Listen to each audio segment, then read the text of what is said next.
Hey guys, what is going on? This is Tyler, and today we are going to be continuing What If Naruto Became Hokage earlier, since you guys destroyed the light goal. Now, for this part, we are going to be continuing from where we left off, which was the Sasuke rescue mission just concluding, and Naruto getting the news about two Akatsuki members appearing in the Land of Fire, and now he's going to do something about it. So with that being said, ladies and gentlemen, let's get right into the video, starting off with the intro. Hey, collecting rings like a Sonic. Bitches wanna party. My wrist getting heavy, so I got 'em on a diet, yeah. Flex like I'm Hogan. Yo, bitch coming over, yeah. We respect.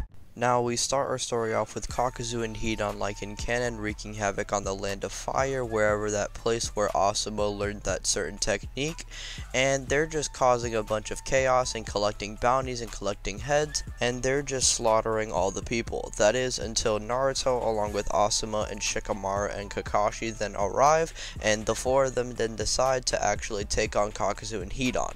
Asuma and Shikamaru would work together to take on Hidan, while Naruto and Kakashi would work together to take on Kakuzu. The battle would then ensue, and Asuma actually is able to cut off Hidan's head thanks to Shikamaru using his shadow stitching jutsu and Asuma being able to cut his head off in time. And because Kakuzu is actually so busy fighting Naruto and Kakashi, a much more powerful Naruto than in the canon timeline, he's actually not going to have enough time to stitch Hidan's head back to his body, and so Kakuzu is now dealing with Kakashi and Naruto all by himself, and Asuma and Shikamaru would actually push with Kakashi and Naruto against Kakuzu, and now Kakuzu is stuck in a 4v1 situation. However, there is no problem with that, as Kakuzu would then reveal his heart. Now Naruto, Kakashi, Asuma, and Shikamaru managed to hold their own against Kakuzu. However, they know they're going to need a little bit more power if they're going to try and take him down. And so Kakashi has no other choice but to activate his MS, and at that point Naruto then uses his flying Raijin jutsu, and he decides to use it in conjunction with his Rasengan,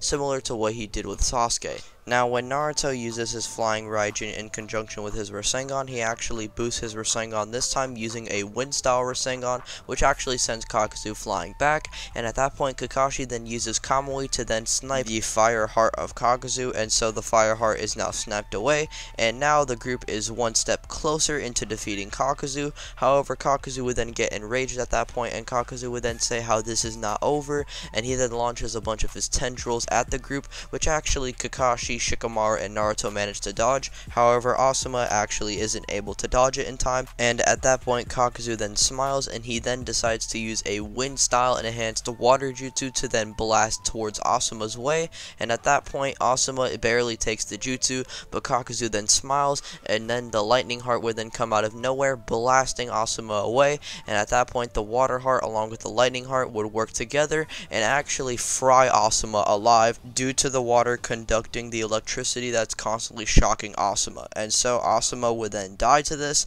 which Shikamaru is then upsetted by this. However, Naruto and Kakashi both know they don't have any time to grieve, and so Naruto pulls Shikamaru out of there, and Shikamaru, Kakashi, and Naruto barely escape with their lives. Now, when they return to the Leaf Village, Naruto then apologizes to Shikamaru due to him feeling like it was his fault that Asuma died, since he is the Hokage and he should have put his life on the line rather than just leaving Asuma to die like that, and he just feels like it was his fault, and he just feels very guilty. Shikamaru would then say how it wasn't Naruto's fault, since Naruto was mainly having Kakashi's back, and it was Shikamaru's role to have Asuma's back, so it's mainly his fault. Shikamaru and Naruto would both agree that it's their fault and that they should have done a lot better out there. However, they will avenge Asuma soon, and that Naruto guarantees it. Naruto would then say to Kakashi for the next couple of days he's actually going to try and focus on a new jutsu to try and defeat this Akatsuki member, because if they're going to have any chance against Kakuzu, they're going to have to try and beat him in one blow. And so Naruto would actually try and focus on a new jutsu in development, which would be the Rasen Shuriken, and Naruto, having a lot more knowledge and having the wind style background already down, he's going to have a lot more of an advantage at this point, since Naruto is going to know the basics of the Rasen Shuriken a lot earlier than in canon. Heck, he already knows how to use his wind style Rasengan jutsu in this timeline, so it's actually going to be a lot easier for him to use the Rasen Shuriken. However, it's still going to be imperfect, since he would have logically less time than the canon Naruto that developed the Rasen Shuriken. So eventually Naruto then makes the flawed Rasen Shuriken, and so Naruto, Shikamaru, and Kakashi along with the rest of Team 10 decide to head out and stop Kakuzu and Hidan once and for all.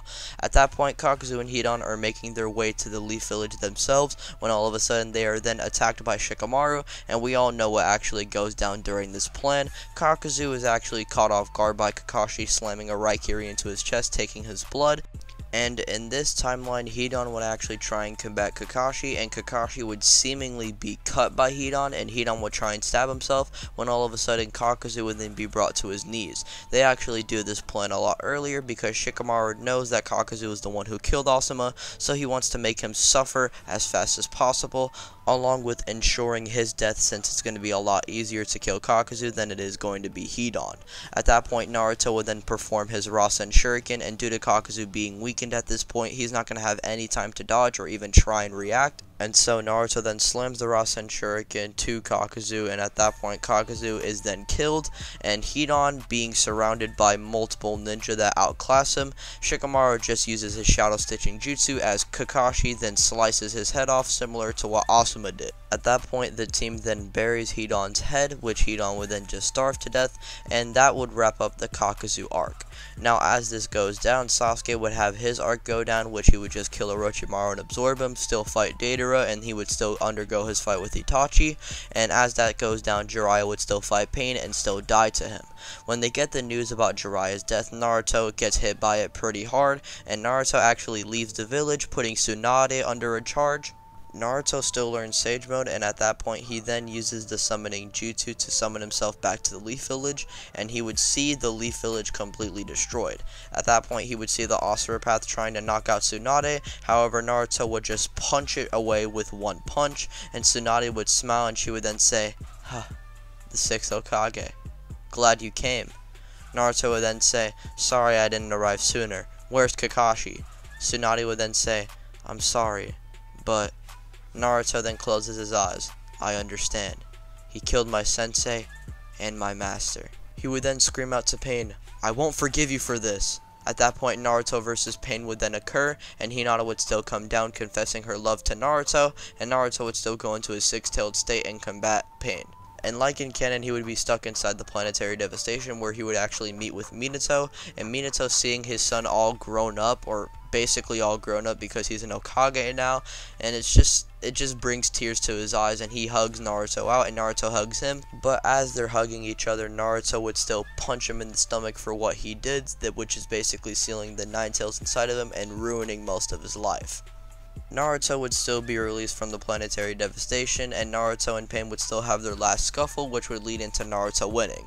At that point, the Hokage then saves the day, and Tsunade is put into a coma. However, this isn't an issue since Naruto is already the Hokage still, so Naruto actually gets to stay in his position, which means no Danzo as the temporary 6th Hokage.